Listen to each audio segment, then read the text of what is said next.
अगर आप स्वीडन में 2025 जनवरी इनटेक के लिए अप्लाई करना चाहते हैं और आपको प्रोसेस का नहीं पता तो this video is for you, क्योंकि इस वीडियो में मैं आपको डिटेल के साथ बताऊंगा स्टेप बाय स्टेप के किस तरीके के साथ आप स्वीडन में 2025 जनवरी इनटेक के लिए अप्लाई कर सकते हैं। तो डोंट स्किप दिस वीडियो। सबसे पहले चैनल को सब्सक्राइब कर दें, इस वीडियो को लाइक कर दें और do share this video with your friends and relatives who are also interested in studying in Sweden for January और ऑटम इनटेक। तो स्टडी इन स्वीडन के हवाले से ऑलरेडी मैं एक वीडियो चैनल पे अपलोड कर चुका हूँ, उसका लिंक आपको डिस्क्रिप्शन में मिल जाएगा। तो सबसे पहले आप उस वीडियो को देख लें जिसमें आपको कंप्लीट इन्फॉर्मेशन मिल जाएगी रिक्वायर्ड डॉक्यूमेंट्स के हवाले से। तो let's jump into the video.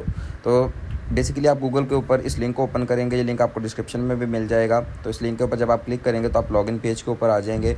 तो यहाँ से ऑब्वियसली जो फर्स्ट टाइम यूज़र्स होंगे वो क्रिएट एन अकाउंट के ऊपर क्लिक करेंगे। जब आप क्रिएट एन अकाउंट वाले ऑप्शन के ऊपर क्लिक करेंगे तो यहाँ पे आपको क्रिएट एन अकाउंट वाले पेज के ऊपर आपको वो ले जाएगा। यहाँ पे नीचे वो आपसे पूछ रहा है कि do you have Swedish personal ID number. तो जो नॉन ईयू स्टूडेंट्स होते हैं उनके पास नहीं होता तो हम नो को क्लिक कर देंगे। नेक्स्ट वो आपसे पूछेगा कि आप अपना एक ईमेल एड्रेस वर्किंग प्रोवाइड करें और साथ में पासवर्ड और कंफर्म पासवर्ड जो है वो आप प्रोवाइड करें। और उसके बाद लास्ट पे आपने इसको टिक करके नेक्स्ट के ऊपर चले जाना है। तो मैं आपको एक डमी प्रोसीजर बता देता हूँ। फॉर एग्जांपल ईमेल एड्रेस के ऊपर मैं यहाँ पे एक कोई भी ईमेल लिख लेता हूँ। उसके बाद पासवर्ड ऑटो जनरेट भी आपके पास आ जाएगा और आप अपनी मर्ज़ी का पासवर्ड भी चूज़ कर सकते हैं। उसके बाद हम नेक्स्ट के ऑप्शन के ऊपर क्लिक करेंगे। जब हम नेक्स्ट के ऑप्शन के ऊपर क्लिक करेंगे तो वो आपका जो ईमेल एड्रेस आपने प्रोवाइड किया होगा उसके ऊपर एक कन्फर्मेशन कोड आ जाएगा 4 डिजिट्स का। उस कोड को जब आप यहाँ पे पुट करके नेक्स्ट जाएंगे तो आप का बेसिकली लॉगिन हो जाएगा। मैं अब दोबारा लॉगिन कर लेता हूँ। लॉगिन पेज के ऊपर आने के बाद बेसिकली ये आप देख सकते हैं कि स्प्रिंग 2025 का यहाँ पे ऑप्शन आपके पास आ रहा है। तो यहाँ से आप जो कोर्सेज़ होंगे उनको चूज़ कर सकते हैं। तो यहाँ पे आपके पास डिफरेंट ऑप्शंस आते हैं कोर्सेज़ और प्रोग्राम्स जो हैं बेसिकली मास्टर्स और बैचलर्स के प्रोग्राम होंगे सिर्फ। और अगर आप कोर्सेज़ को भी साथ चूज़ करेंगे तो जो शॉर्ट कोर्सेज़ होते हैं 6 मंथ्स के 3 मंथ्स के वो भी आपके पास आ जाएंगे। यूनिवर्सिटीज़ चूज़ करने का आपके पास ऑप्शन भी है। आप अगर किसी पर्टिकुलर यूनिवर्सिटी के कोर्सेज़ को देखना चाहते हैं तो आप यहाँ से उसको भी सिलेक्ट कर सकते हैं। Otherwise you can select all universities. Subjects के ऊपर जाके आप सब्जेक्ट्स वगैरह को क्लिक कर सकते हैं, चूज़ कर सकते हैं। फॉर एग्ज़ाम्पल आप यहाँ से कोई मैं आपको 2 से 3 सब्जेक्ट्स जो है वो चूज़ करके बता देता हूँ। For example computer science and engineering की फील्ड के अगर आप अंदर आते हैं तो यहाँ पे आपके पास बेसिकली ये देखें, मैं एक ऑप्शन यहाँ से सिलेक्ट कर लेता हूँ। कॉग्निटिव साइंसेस को हम चूज़ कर लेते हैं। नेक्स्ट हम जो है वो IT का 1-2 प्रोग्राम होंगे उनको भी यहाँ से सब्जेक्ट्स को चूज़ कर लेते हैं। तो चूँकि ये जो जनरल इनटेक होती है छोटी इनटेक होती है, इसमें सारी यूनिवर्सिटीज़ जो हैं वो कोर्सेज़ ऑफ़र नहीं करती। तो इस वजह से हम यहाँ पे प्रोग्राम जो है वो शो नहीं हो रहे जो हमने फील्ड चूज़ किए। तो इसलिए हम ऑल सब्जेक्ट्स के ऊपर क्लिक कर देंगे। तो यहाँ पे आप देख सकते हैं कि अब हमें जो प्रोग्राम्स जो ओपन है, एप्लीकेशन ओपन है वो हमारे पास शो हो गए हैं। यहाँ से फॉर एग्ज़ाम्पल अगर हम बैचलर्स को भी चूज़ करते हैं तो टोटल एट द एंड अगर मैं आपको बताऊँ तो यहाँ पे 30 प्रोग्राम्स जो हैं वो बैचलर्स और मास्टर्स के अभी करंटली ओपन है। तो आप इनमें अप्लाई कर सकते हैं। तो अगर सिर्फ आप बैचलर्स पे अप्लाई करना चाहते हैं तो यहाँ पे बेसिकली मैं मास्टर्स को जो है वो अनटिक कर देता हूँ। मास्टर्स के जो प्रोग्राम अगर आप देखना चाहते हैं तो मास्टर्स के भी आपको 28 प्रोग्राम जो है वो शो हो जाएंगे। 28 मास्टर्स के प्रोग्राम है और 2 बैचलर्स के प्रोग्राम आपके पास अवेलेबल है। बैचलर्स के प्रोग्राम मैं आपको बता देता हूँ कौन कौन से प्रोग्राम हैं। तो बैचलर्स में बेसिकली ये 2 प्रोग्राम्स आपके पास हैं। बैचलर्स प्रोग्राम इन नर्सिंग और इंटरनेशनल मैकेनिकल इंजीनियरिंग। ये 2 प्रोग्राम्स हैं जो आपके पास अभी ओपन है, आप इनमें अप्लाई कर सकते हैं। नर्सिंग का प्रोग्राम अभी शायद ओपन नहीं होगा, कुछ दिनों तक इसकी एप्लीकेशन पोर्टल जो है वो ओपन हो जाएगा। तो उसके बाद नेक्स्ट हम मास्टर्स के ऊपर ही चूज़ करते हैं। तो मास्टर्स का जो एप्लीकेंट्स होंगे वो बेसिकली 4 प्रोग्राम्स में एक एप्लीकेशन के थ्रू अप्लाई कर सकते हैं। तो जो बैचलर्स के बच्चे हैं वो बेसिकली 8 प्रोग्राम्स में अप्लाई कर सकते हैं। तो यहाँ पे हम मास्टर्स की डिफरेंट डिग्रीज़ किया, अगर आप कोई भी इन्फॉर्मेशन वगैरह देखना चाहते हैं टोटल फ़ीस वगैरह तो आप शो मोर के ऊपर क्लिक करके आप यहाँ से उसको भी चेकआउट कर सकते हैं। तो यहाँ से आप कंप्लीट इन्फॉर्मेशन वगैरह जो है वो देख सकते हैं। उसके अलावा मैं आपको एक बात बता दूं, जो जिन प्रोग्राम से आगे 120 क्रेडिट्स लिखा हुआ होगा वो 2 ईयर्स के मास्टर्स के प्रोग्राम होते हैं और जिनके आगे 60 क्रेडिट्स लिखा हुआ होगा वो 1 ईयर के मास्टर्स प्रोग्राम होते हैं। तो ऐसे स्टूडेंट्स जिनका BS 4 ईयर्स का कंटिन्यूस था वो 60 क्रेडिट्स वाले में भी अप्लाई कर सकते हैं। अगर आपकी एजुकेशन 2+2 है या आपने 3 ईयर्स का बैचलर्स किया हुआ है तो देन आपको 120 वाले में ही अप्लाई करना चाहिए, क्योंकि 60 वाले में आपको एडमिशन नहीं मिलेगा। तो यहाँ से आप बेसिकली डिफरेंट प्रोग्राम्स को जो है वो चूज़ कर लेते हैं। हम ऑब्वियसली जो 60 क्रेडिट्स के प्रोग्राम होंगे उनकी फ़ीस कम होती है। तो यहाँ से हम जो है वो इसको भी एक को सिलेक्ट कर लेते हैं। साथ साथ माई सिलेक्शन के ऊपर अगर आप देखेंगे तो माई सिलेक्शन के ऊपर आपको नज़र आता रहेगा कि आपने कितने कोर्सेज जो हैं वो चूज़ कर लिए हैं। तो हम मॉलिक्यूलर बायोलॉजी का भी एक प्रोग्राम चूज़ कर लेते हैं। हमारे 3 कलेक्टिवली प्रोग्राम जो हैं वो चूज़ हो गए हैं। एक प्रोग्राम हम और चूज़ कर सकते हैं, तो हम ये इलेक्ट्रिकल इंजीनियरिंग का प्रोग्राम जो है इसको चूज़ कर लेते हैं। तो हमारे 4 प्रोग्राम्स टोटली सिलेक्ट हो गए हैं। तो अब हम माई सिलेक्शन के ऊपर जब हम जाएंगे तो यहाँ पे हमें हमारे प्रोग्राम्स जो होंगे वो शो करवा देगा कि आपने ये प्रोग्राम्स चूज़ कर लिए हैं। उसके बाद नेक्स्ट स्टार्ट एप्लीकेशन का ऑप्शन आपको शो हो रहा होगा। स्टार्ट एप्लीकेशन के ऊपर जब आप क्लिक करेंगे तो वो आपको नेक्स्ट सेक्शन के ऊपर ले जाएगा। यहाँ पे जब आप क्लिक करेंगे तो ये आपको नेक्स्ट पेज के ऊपर ले गया। इसमें बेसिकली आपने रैंक करना है अपने प्रोग्राम्स जो आपने चूज़ किए हैं, जैसे आप फिनलैंड के केस में करते थे। तो जो फर्स्ट प्रायोरिटी अपने प्रोग्राम उसको रखना है जिस यूनिवर्सिटी को आप सबसे ज़्यादा या जिस प्रोग्राम को आप सबसे ज़्यादा पसंद करते हैं, क्योंकि जो प्रोग्राम फर्स्ट प्रायोरिटी के ऊपर होगा सिर्फ उसी में आपकी एप्लीकेशन जो स्कॉलरशिप के लिए होगी वो कंसिडर होगी। बाकी प्रोग्राम्स में आपकी एप्लीकेशन को स्कॉलरशिप के लिए कंसिडर नहीं किया जाएगा। तो इसलिए आपने फर्स्ट प्रायोरिटी पे बहुत अच्छा प्रोग्राम और अपनी चॉइस का प्रोग्राम ही रखना है। आप डेडलाइन देख सकते हैं, उन्होंने बताया हुआ है कि आप अपनी एप्लीकेशन में 15 अगस्त तक चेंजेस जो है वो डिफरेंट कर सकते हैं अगर आपने कोई भी एप्लीकेशन में चेंजेस करनी है। तो यहाँ से आप अपनी जो प्रोग्राम होंगे उनका ऑर्डर चेंज कर सकते हैं। फर्स्ट प्रायोरिटी पे मैं मॉलिक्यूलर बायोलॉजी को लेके आऊँगा, तो यहाँ से आप ऐसे इसको चूज़ कर सकते हैं। उसके बाद बेसिकली आप कंटिन्यू के ऊपर क्लिक करेंगे और जब आप कंटिन्यू के ऊपर क्लिक कर देंगे तो यहाँ से आपका वो कंट्री पूछेगा कि आपकी प्रीवियस एजुकेशन किस कंट्री में थी। हम पाकिस्तान सेलेक्ट करेंगे। नीचे एप्लीकेशन फ़ी वाला सेक्शन है। एप्लीकेशन फ़ी वाले सेक्शन में ऐसे स्टूडेंट्स जिनको फॉर एग्जांपल मतलब एप्लीकेशन फ़ीस नहीं सबमिट करवाना पड़ती है अगर, तो वो उसको चेक कर देंगे। लेकिन जो नॉन EU स्टूडेंट्स होते हैं वो एप्लीकेशन फ़ीस उनको सबमिट करवाना ही पड़ती है।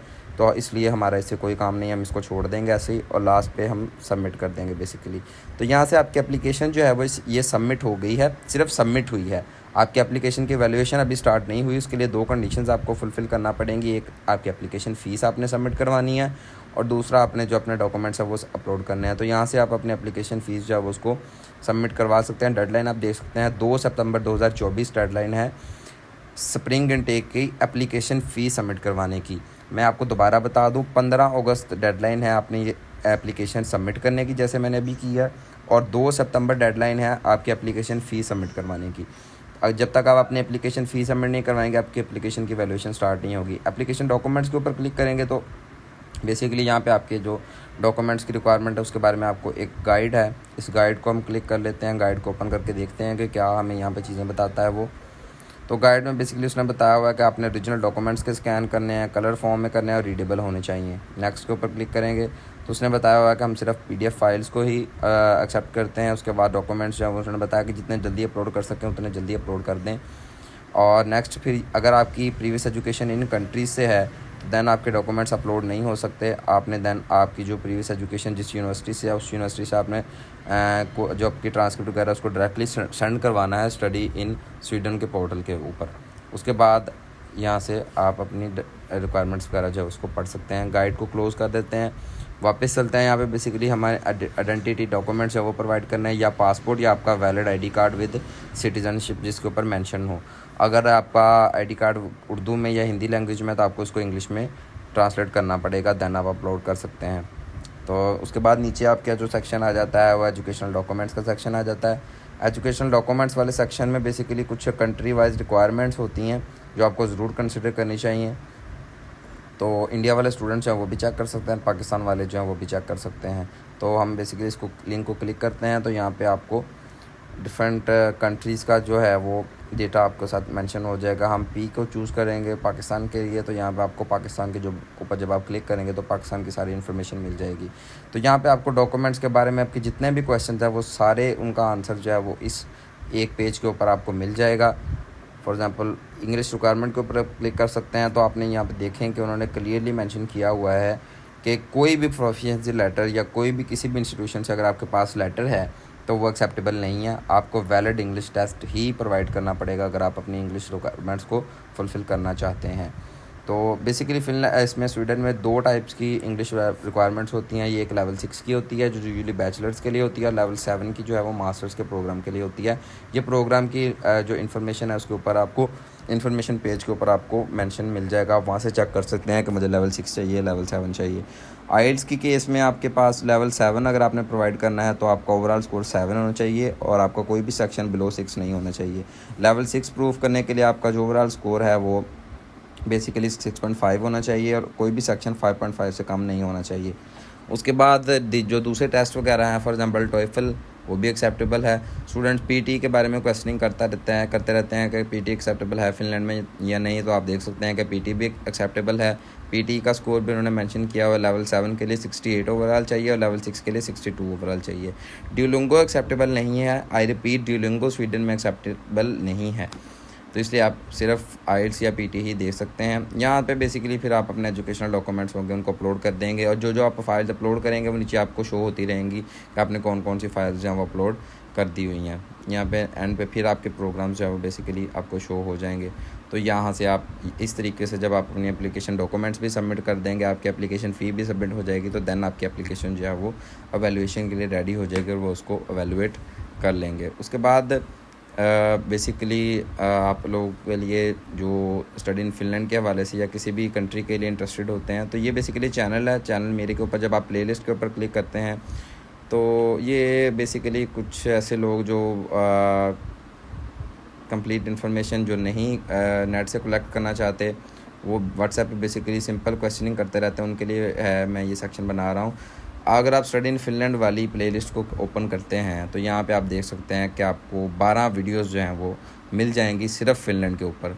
हाँ, ये जो वीडियोस हैं स्कॉलरशिप के बारे में अलग वीडियोस हैं, ईस्टर्न फिनलैंड यूनिवर्सिटी की एक अलग वीडियो है, आफ्टर 12th अगर आप वोकेशनल स्टडी के लिए जाना चाहते हैं उसकी अलग वीडियो है, स्टडी इन्फो पोर्टल की भी इवन एक अलग वीडियो है, एंट्रेंस एग्ज़ाम के बारे में 2 वीडियोज़ हैं, फिनलैंड गवर्नमेंट स्कॉलरशिप की अलग वीडियो है। तो आप लोग काइंडली पहले इन वीडियोज़ को देख लिया करें कंप्लीट, ये आप लोगों के लिए ही बनाई गई हैं। इन वीडियोज़ को देख के फिर अगर आपको कोई भी जेन्युइन क्वेश्चन होता है तो वो आप कमेंट सेक्शन में पूछा करें। अगर आपको कमेंट सेक्शन में नहीं रिप्लाई मिलता तो देन आप व्हाट्सएप कॉन्टैक्ट कर सकते हैं। अब स्टूडेंट्स जो है वो व्हाट्सएप के ऊपर कॉन्टैक्ट कर रहे होते हैं कि जी बताएं जी फिनलैंड के एडमिशन्स कब ओपन होंगे, फिनलैंड में स्कॉलरशिप जो है वो मिल जाता है या नहीं मिल जाता, मेरा गैप है, एंट्रेंस एग्ज़ाम किस तरह का होता है। तो आप लोग काइंडली पहले इन वीडियोस को देख लिया करें। अगर फिर कोई जेन्युइन क्वेश्चन हो, कोई चीज़ मिस से हो गई है तो देन आप व्हाट्सएप पे कांटेक्ट किया करें। Thank you so much. मैं मिलता हूँ आपसे किसी और वीडियो में। टिल देन अल्लाह हाफिज़।